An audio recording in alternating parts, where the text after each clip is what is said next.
¿Qué tal? ¿Cómo están ustedes? ¿Bendecidos? ¿Realmente? Bueno, así estoy comenzando mis programas grabados. Se supone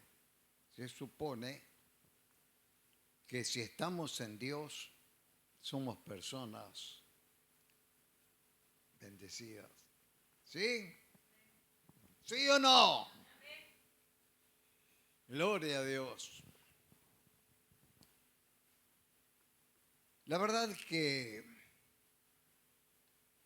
me ha dado mucho para meditar cuando estoy en oración, especialmente en un mensaje que traje hace unos sábados atrás, la parábola del buen pastor.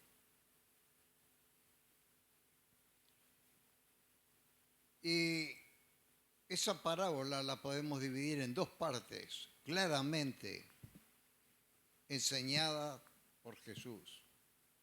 La primera parte, y más breve, dice que aquellos que la escuchaban, los fariseos, saduceos especialmente, no la pudieron entender.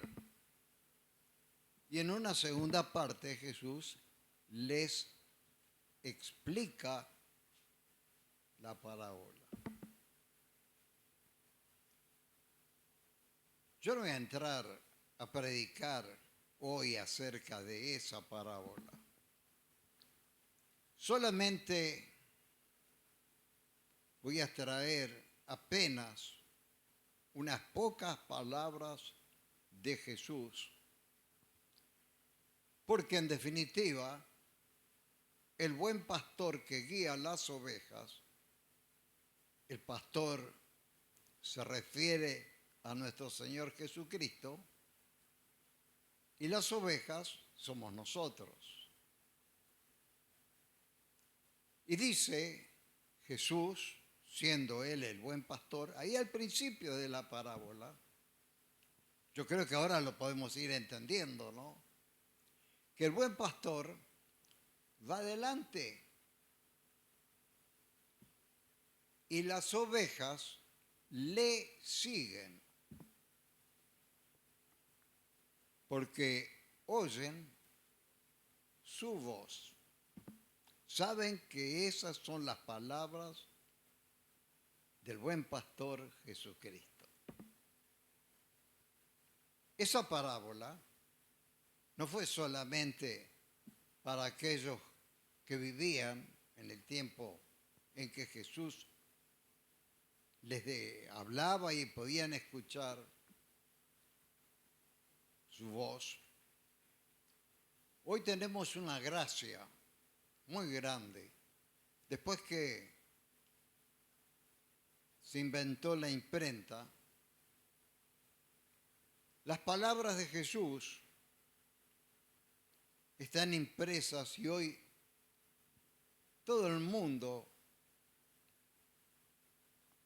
tiene acceso a una Biblia, la palabra de Dios. Y yo he meditado bastante, especialmente en un mensaje que la Biblia le pone como subtítulo, el Sermón del Monte. Ahí podemos escuchar a través de la palabra la voz del buen pastor Jesucristo. Y analizando eso podemos descubrir cuántas cosas tenemos que corregir en nuestras vidas para ser verdaderos seguidores del buen pastor. Entonces, todos, el que no tiene debe adquirir una Biblia. Vamos a traer Biblia para vender. para que todos puedan comprar, tener acceso a esas palabras, porque es muy importante la palabra de Dios. Y se encuentran estas palabras en el primer evangelio, especialmente que conozcan el Nuevo Testamento, que es el mensaje destinado a nosotros, especialmente destinado a nosotros los gentiles, también para los judíos. Pero para nosotros los gentiles podamos conocer la voz del buen pastor y seguir sus instrucciones. Así de simple, hermano. Mateo, primer evangelio del Nuevo Testamento, capítulo 5, capítulo 6 y capítulo 7.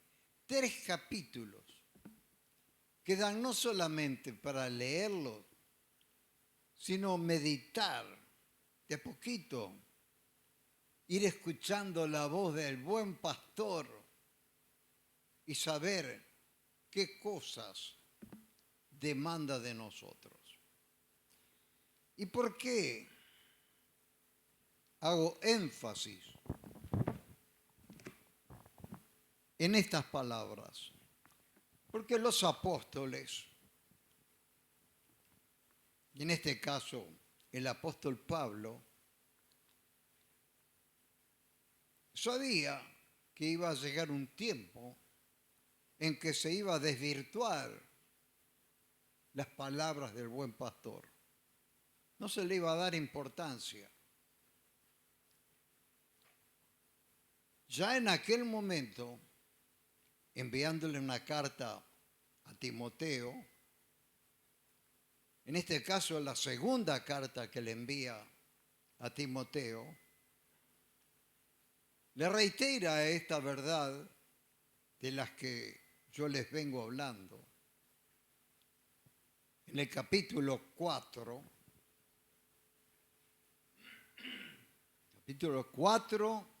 de segunda carta del apóstol Pablo a Timoteo, leemos desde el versículo 1: te encarezco delante de Dios, es decir, la responsabilidad del obrero de Dios particularmente, porque era un obrero que estaba a cargo de una iglesia, y le dice, te encarezco delante de Dios y del Señor Jesucristo, que juzgará a los vivos y a los muertos en la manifestación de su reino. Reitero para que nos quede bien grabado, el apóstol Pablo le dice a Timoteo, te encarezco, te pido por favor, no te desvíes de esta verdad. Delante de Dios y del Señor Jesucristo, y acá le dice, ¿qué cosas? Versículo 2, que prediques la palabra, no cualquier cosa. Hoy, gracias a Dios, tenemos este libro. Sin embargo, parece mentira que tantos y tantos en este tiempo no sigan con las instrucciones de este libro. Por eso yo te encarezco delante de Dios, el Señor Jesucristo, que predique la palabra. ¿Sí? Versículo 2, la palabra. Aquí tenemos la palabra, las palabras del buen pastor, como yo les venía explicando, tomando como ejemplo la parábola que nos enseña que el pastor va adelante, las ovejas oyen su voz y le siguen. Amén, amén, gloria a Dios. Que instes a tiempo y fuera de tiempo, redarguye, reprende, exhorta con toda paciencia y doctrina. Y algunos desprecian la doctrina. Pero la doctrina no proviene del hombre. La doctrina proviene de Dios. La doctrina la retransmite nuestro Señor Jesucristo. Las palabras de mi Padre hablo y doy a conocer. Que prediques con paciencia la doctrina. ¿Por qué hace tanto hincapié en eso? Y fíjese, si en aquel entonces le está advirtiendo esto a Timoteo, ¿cuánto más ahora donde es claramente visible lo que está sucediendo? Porque vendrá el tiempo, dice el verso 3, cuando no sufrirán la sana doctrina. ¿Cuál es la sana doctrina? ¿Cuál es la sana doctrina? La que está en la palabra. Acá tenemos la sana doctrina, no otra cosa, no las ideas personales o lo que le gusta escuchar a la gente. La palabra, predica la palabra. ¿Por qué? Pues no estamos jugando a la religión. Sabemos que de estas cosas depende tener la certeza de la vida eterna, de una segura salvación que no vamos a perder porque hemos entendido la obra fundamental de Jesucristo en la cruz del Calvario. Y la salvación no tiene que ver con nuestra buena conducta, la salvación tiene que ver por la fe en la obra de Jesucristo en la cruz, y solo por la obra de Jesucristo en la cruz tenemos segura salvación.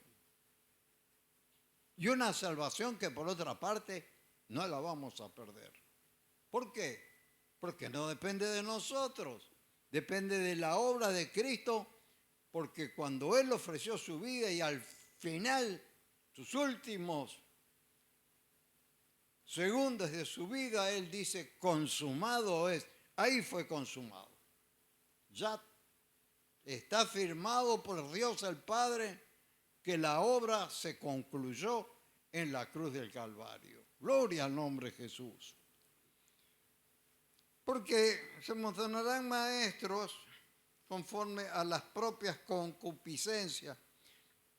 ¿Qué son las concupiscencias? Porque la gente lee.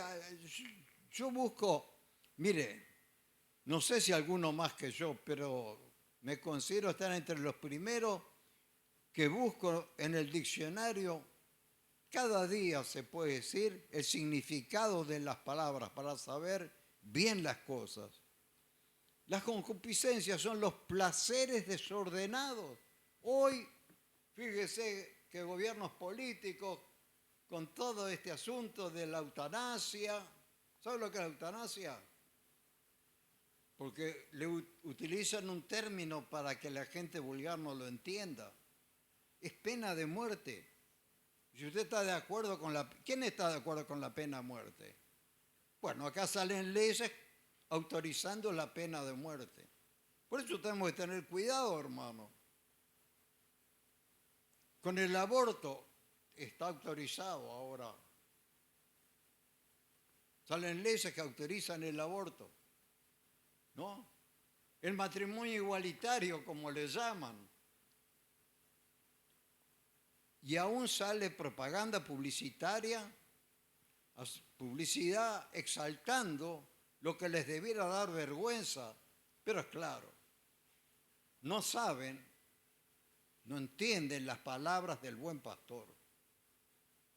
Porque todo lo contrario, Él vino para dar vida y vida eterna. Pero no tenemos que salirnos de la palabra. Y hay algunos puntos de vital importancia que estando en oración, claro, no preciso ser un erudito en teología para darme cuenta que entre las enseñanzas fundamentales de Jesús, dice, mandó a los discípulos que divulgaran este evangelio. Y los que creían, dice, que sean bautizados en el nombre del Padre, del Hijo y del Espíritu Santo.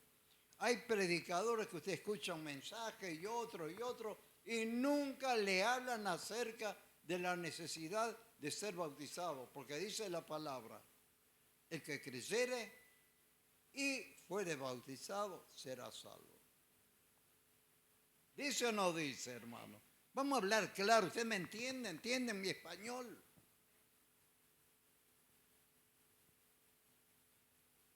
El que creyere y fuere bautizado será salvo. No es salvo porque se bautiza, es salvo porque cree, y el bautismo es consecuencia de la fe en la obra de Jesucristo y la obediencia del buen pastor que va adelante y nos marca el rumbo del camino. Y esto que predico hoy, hermano, es la introducción a otra de las enseñanzas, en este caso, enseñanzas del propio Señor y Salvador Jesucristo.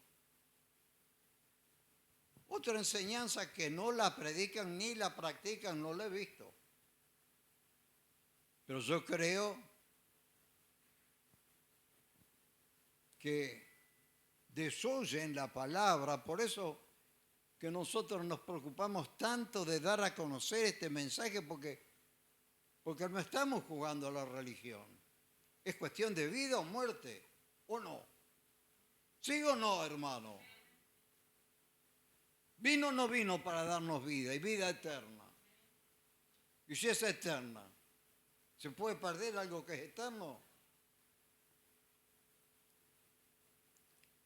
Otra de las enseñanzas que no dan a conocer, que no veo en muchas de esas, ¿sabe qué? A veces he caminado por Montevideo y he ido a escuchar a esos lugares donde no predican la sana doctrina. Ahí en la manzana donde nosotros vivimos, es uno de esos lugares. Y hay tanta gente que va, pero están completamente velados, no alcanzan a saber las palabras del buen pastor y menos de seguirle. Me da mucha tristeza.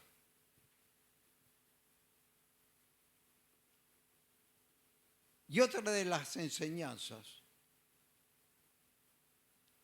claramente explicadas en la Biblia es participar del cuerpo y de la sangre de Jesucristo. Yo hago esta introducción para ir a otra de las enseñanzas vitales de nuestro Señor y Salvador Jesucristo. Lo dice, en este caso, en forma metafórica.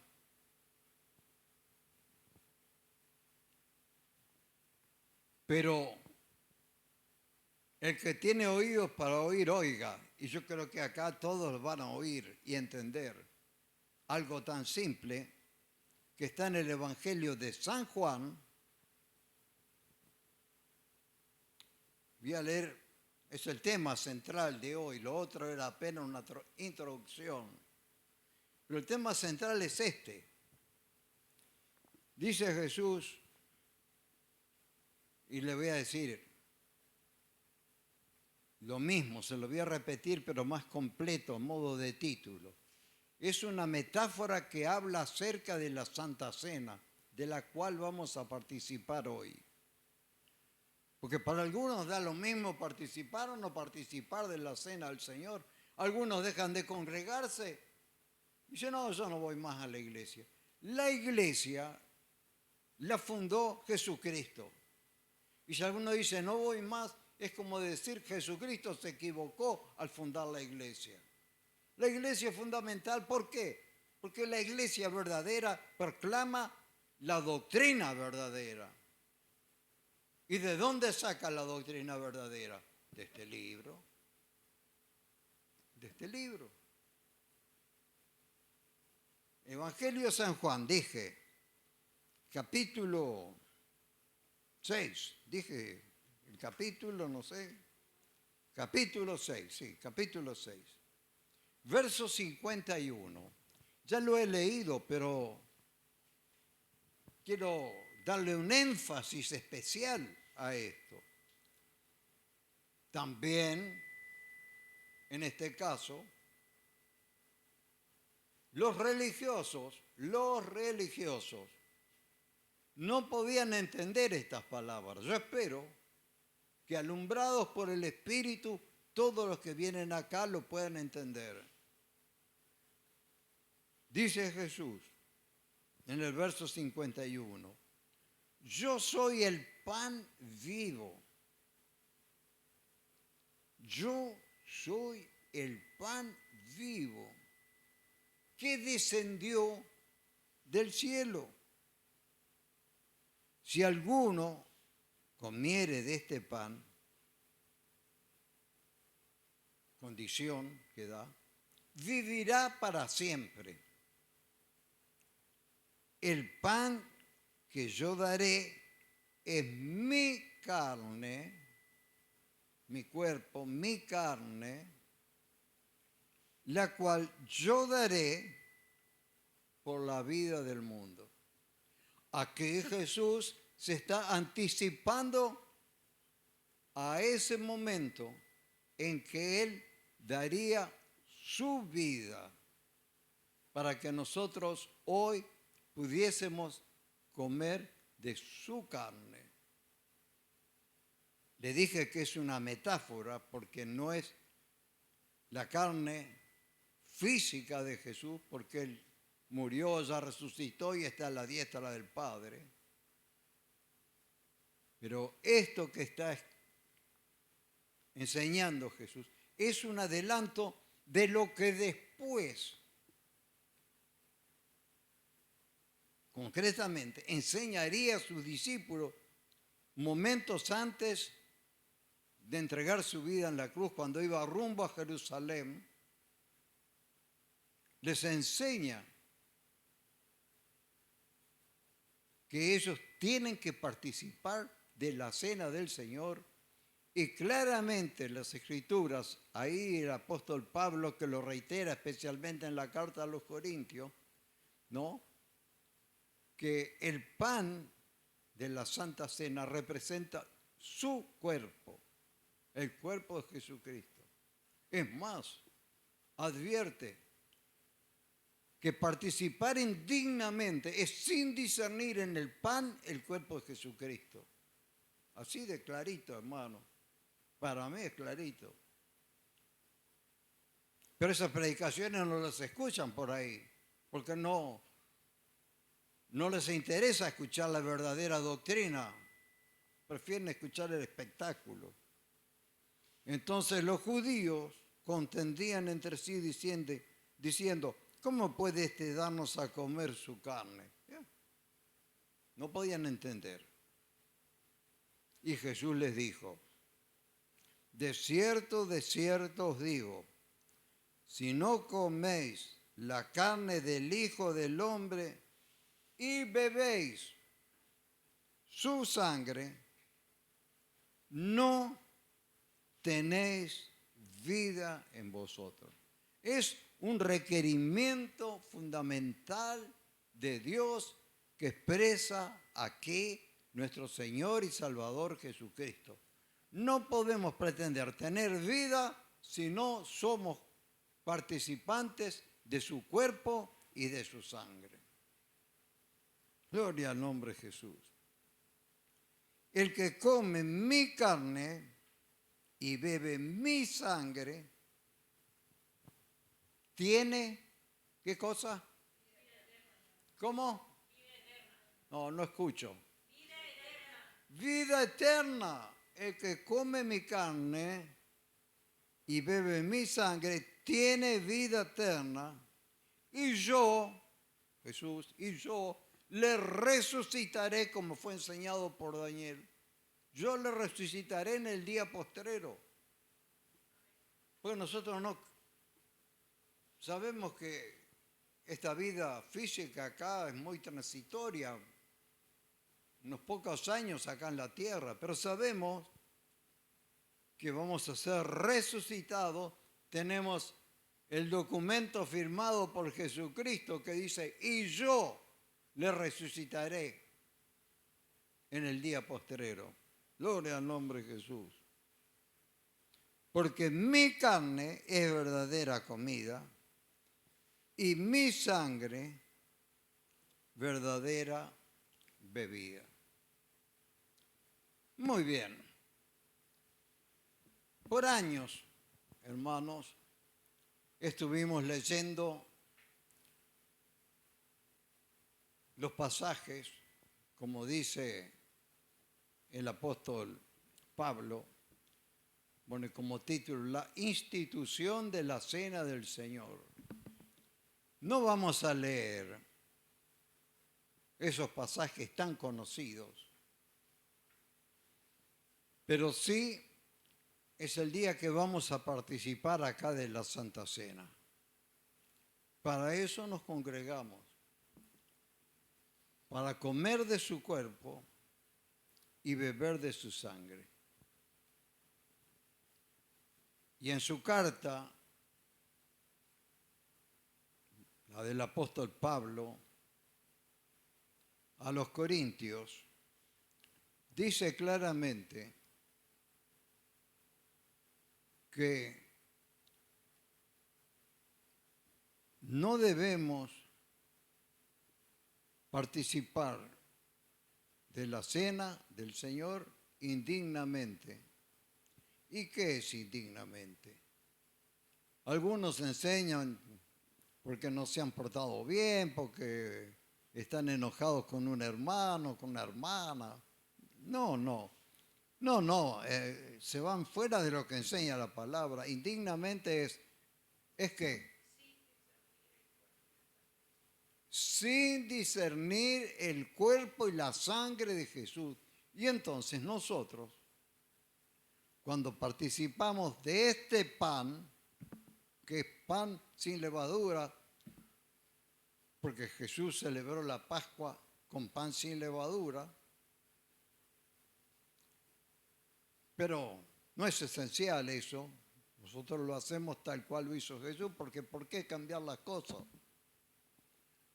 Cuando participamos de este pan, tenemos que discernir el cuerpo de Jesucristo. Y cuando participamos con el fruto de la vid, después, tenemos que discernir la sangre de Jesús. Eso es vital y se le debe dar el valor que tiene, y eso, cuando vienen aquellos, como dice la palabra para usar los mismos términos, que no sufrirán la sana doctrina, sí, nunca hablan de eso. Cuando es vital, porque nosotros somos de los que creemos en la resurrección de los muertos. Es más, y creemos que tenemos seguridad de esta salvación. Así que ya vamos a servir la cena al Señor. Le pido a los pastores que estén pasando y todos los